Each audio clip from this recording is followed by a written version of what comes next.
Question of the day. What is your favorite trip you've ever been, or your favorite majestic thing that actually inspires awe inside of you? That's a word that we lose because everything is awesome. There's a song called that.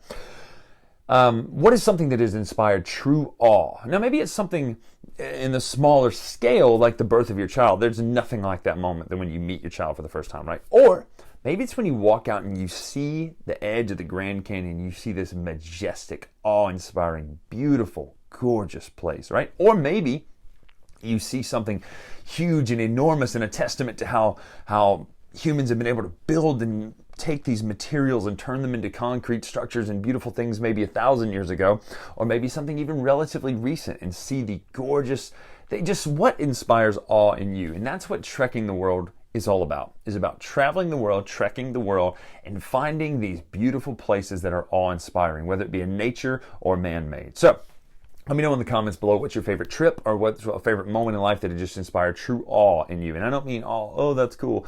Actual awe, man, like just, I'm at a loss for words, right? So let me know in the comments below what that is, because we're taking a look today at a game all about trekking across the globe and seeing these beautiful sights. So let's take a look at how Trekking the World plays right now. I kickstarted this and I was excited about it because I love traveling. That's what we do for a living. You know this. So I wanted to see this game in general. So I'm going to review this right now. Let's do an overview. I'll come back up to final thoughts right now.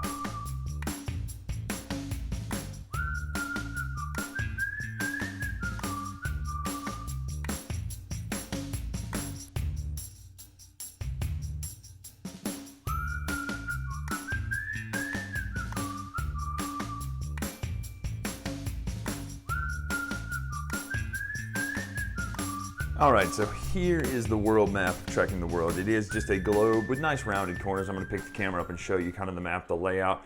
You're going to take those souvenir cubes, and based on player count, you're going to lay them out of the bag randomly onto the different areas of great, beautiful places to trek and see across the world.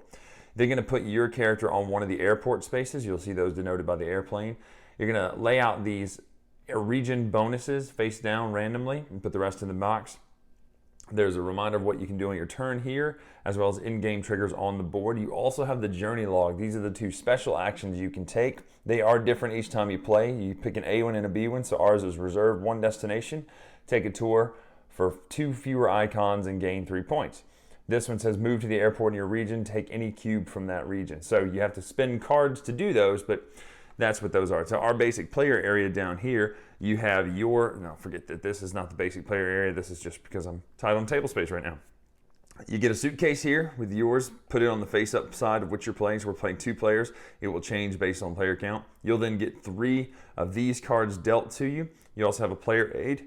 Over here is the display for the different places that are available right now, the destinations. So we have Cappadocia, National Mall, Uluru, or Painted Rocks, the Great Wall of China. And what's cool is it's got this beautiful art on all of them, but on the back of the card it tells you about them, but you also know what's coming. So we know Table Mountain is coming next. If you were to grab one of these cards that are further down, you would also gain a 3-point or 5-point bonus, depending on where it is in the slot there. And when you pull one, obviously they'll cascade down and become worth more points.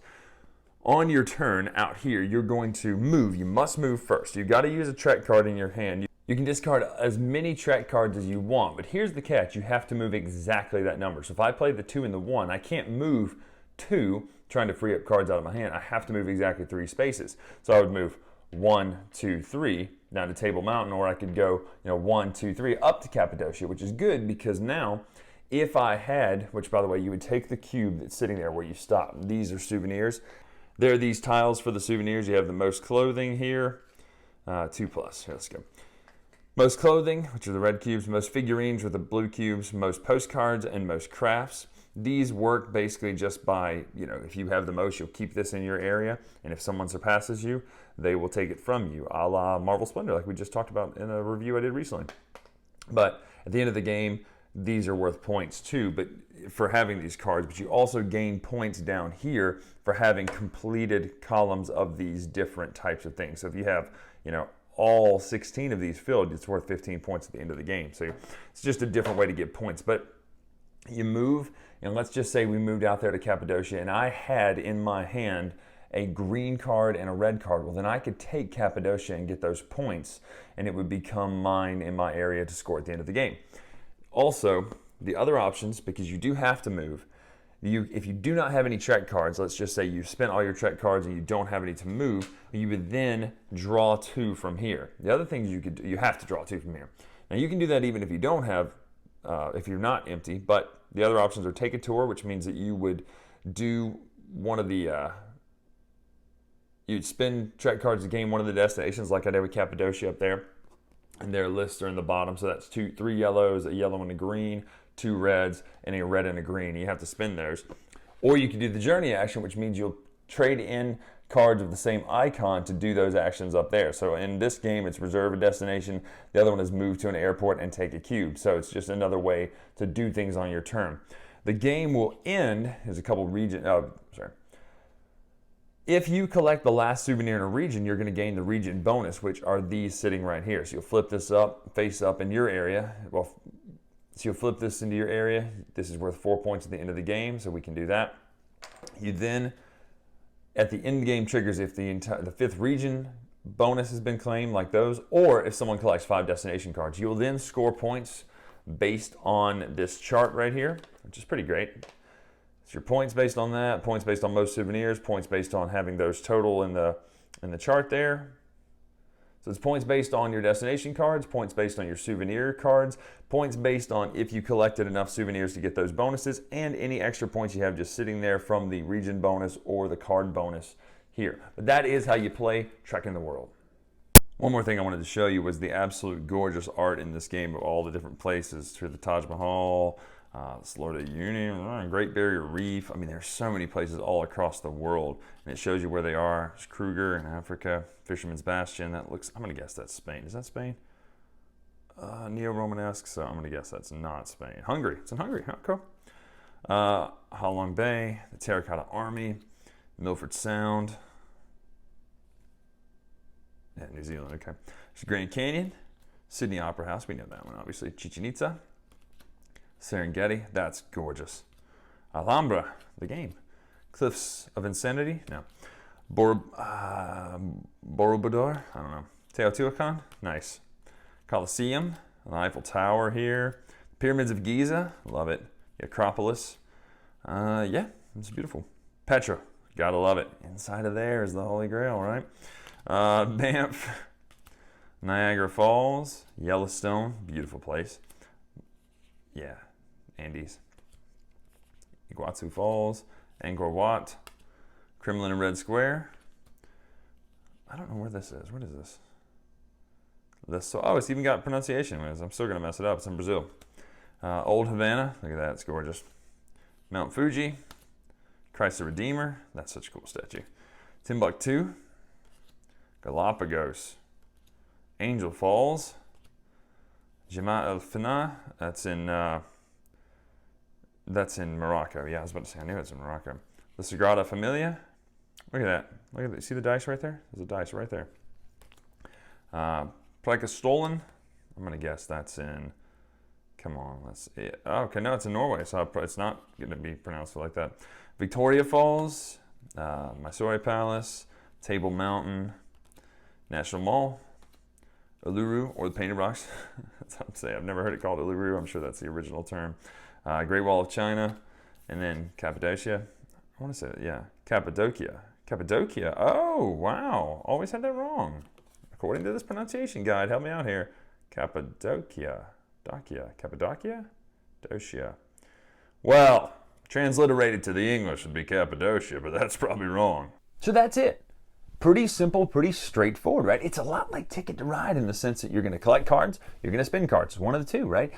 I love how easy it is to get this concept through people's head. You have to move exactly the amount of cards you lay down, but you also need cards to trade in to get those destinations. And yeah, you're going to move past the location this turn, but just save a 1 so you can bump back to it next turn. And make sure that you're getting your cards there to where you can bump to the right place. So let's do the breakdown like I normally do. Let's talk presentation first. The game's gorgeous. The game is beautiful.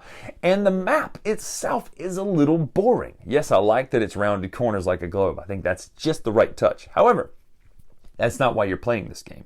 The art on the map can be boring because the art on all of the cards is beautiful. I mean, it is gorgeous. It's not travel poster art like Parks, which I love the art in Parks. It's more of like just artist renditions of these beautiful, beautiful locations. And man, they're all beautiful. Every piece of art in this game looks good. So the game is worth it for the art alone. Like, you could take these cards and you could put them in an album outside of the game, even if you don't play games, and say, wow, I love this as a travel book. And what I love about it, games that teach you something. So on the back of each card with the beautiful art is a blurb about what it is, the historical significance, and a pronunciation guide, which is very helpful, as you saw. So I love that you can learn something while playing. I love games that teach. I really, really do. Games that teach about geography and world history and civilization, all these beautiful things. This game does a wonderful job at that. Now let's talk about mechanics. The game itself is simple, and I like that. Every once in a while, I do like deeper, heavier games, but every once in a while, it's so nice to find a game that's light that you can show to so many people and introduce them into the hobby. This is a new first level game for me, like you like Monopoly? Well, let's try this game about traveling the world, because the concepts just aren't that hard. It's not a roll and move. It's a play a card move, almost like a Sorry or something like that. You're playing cards down and moving that amount of spaces. There's set collections in the fact that you're getting the 4 types of souvenirs. There's I was a little bummed though that magnets weren't one of the souvenirs, because that's what we capture everywhere as a magnet. But the souvenirs, that system is cool, where you can get a bonus if you have the most postcards, but at the end of the game, you benefit by having all those columns full and getting all those points. You benefit by being the best traveler, the world traveler who gets the most of those cards, right? But also, if you get the more valuable travel places, like getting the ones with the 5s, the extra 5 bonus is such a good thing. So all in all, Trekking the World, it looks good on the table. It's a gorgeous looking game, great insert, and really fun, simple mechanics. I highly, highly recommend Trekking the World if you want to play a very light game that involves just learning something as well as just enjoying beautiful art. But it's a game that you can get people into playing games with you as well. So go pick up Trekking the World. I have not played Trekking the National Parks. I obviously want to get that now.